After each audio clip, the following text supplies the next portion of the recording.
Welcome back to the channel, guys. If you're new here, like and subscribe. And if you aren't, we have a Too Fast, Too Furious review. And I don't really remember, I'm not gonna lie to you. And I'm running off 2 to 3 hours of sleep.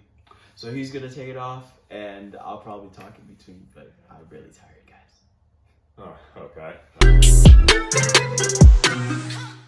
So Too Fast, Too Furious is the sequel to The Fast and the Furious. Came out in 2003. This movie is known for being the one that doesn't have Vin Diesel in it. Vin Diesel had, I don't know what the story was exactly. I think it was a dispute about pay or something or scheduling, but he did not return for the sequel, and which did not help the box office at all. But so the movie is centered completely around Brian O'Connor, who of course is Paul Walker's character. Paul Walker's character is on the run after the events of the first one.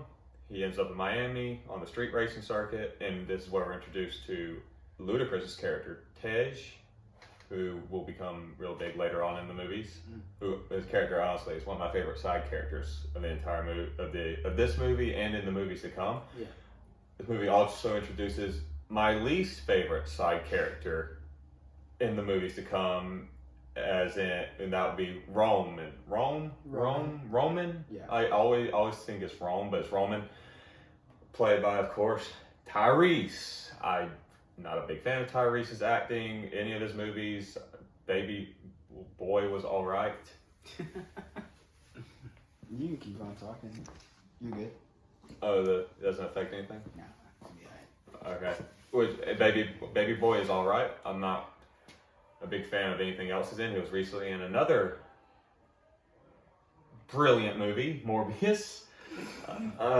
Sorry, I had to pause because I could not think of a word to describe that movie. But anyway, he's okay in this, but he doesn't hold a candle to Vin Diesel compared to the first one. Vin Diesel is the heart of the first one, and this movie doesn't feel like it has any heart at all.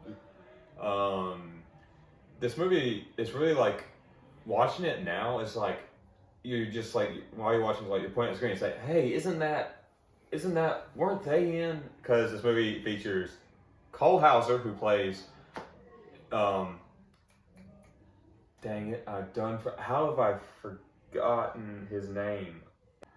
It has Cole Hauser in it, who, as you know, most famous for today is playing Rip off Yellowstone. It has Eva Mendes, who's famous for a lot of things. I know her best from Hitch because it's like my favorite Will Smith movie.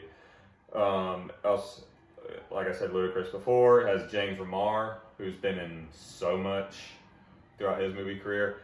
It also has Mark Boone Jr. I couldn't remember his name, but you'll know him from, if you watch Sons of Anarchy, you'll know who he is, because he plays, dang it, it's these characters' names. I can't remember his characters on Sons of Anarchy. 1 second. He was also in Batman Begins, by the way. But most people know him from Sons of Anarchy, where he played Bobby Elvis, or Bobby Manson Elvis. He's the guy that does the Elvis impersonator on the side.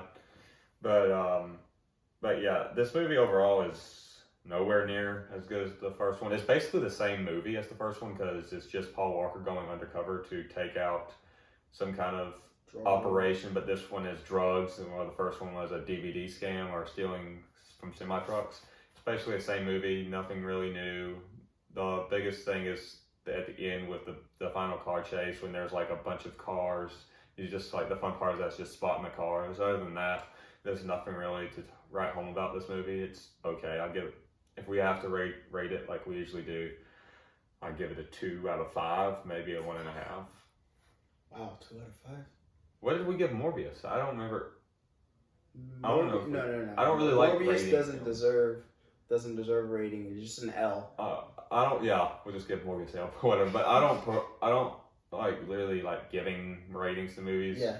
Because like, you know, I gave this movie a 2, and if I give another movie a 2, it'll be compared to it. But I speak higher of that movie, they're gonna be like, so why did you give these 2 movies the same rating when you spoke higher of this movie? We could just go with like whether it's a good time or not.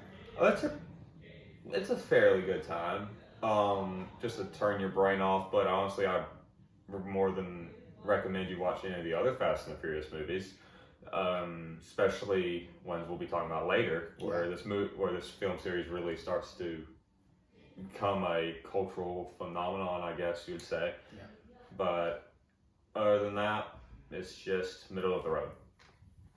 Okay, I'll give you that. I'm gonna watch it anyways, just to look back over it to see, because I honestly do not remember this movie at all, not even a little bit. And that's when, like, whenever it comes to movies that I've seen already, I remember at least a good bit of it. So that's how, like, it's not very memorable. That's basically what it comes to. So yeah, I'll go back and watch it, see what I like, but I usually agree with him. It's funny because a lot of people just assume that a lot of people call Tokyo Drift, the next Fast and Furious movie, the black sheep of the franchise. It's one of the best movies. But really, no, I mean, like, the black sheep is like, it doesn't fit in with any of the others. But honestly, I think this one's really the black sheep. Or this would be considered the black sheep if people even remembered it at all. Yeah. But it's just that forgettable. I'll give you that, yeah. Because, I mean, I think Tokyo Drift is the one I've watched the most, actually. Yeah. I've watched Tokyo Drift quite a few times, but I don't really like... When it comes to these movies, probably except for the first one, I've seen it once, I've seen it enough. Okay. I'll give you that, that's fair. I think there's maybe two that I'd like continuously rewatch, but we'll get to those movies later. This was the review for Too Fast, Too Furious. Leave a comment below, like and subscribe, you know what it is. And until next time, stay positive.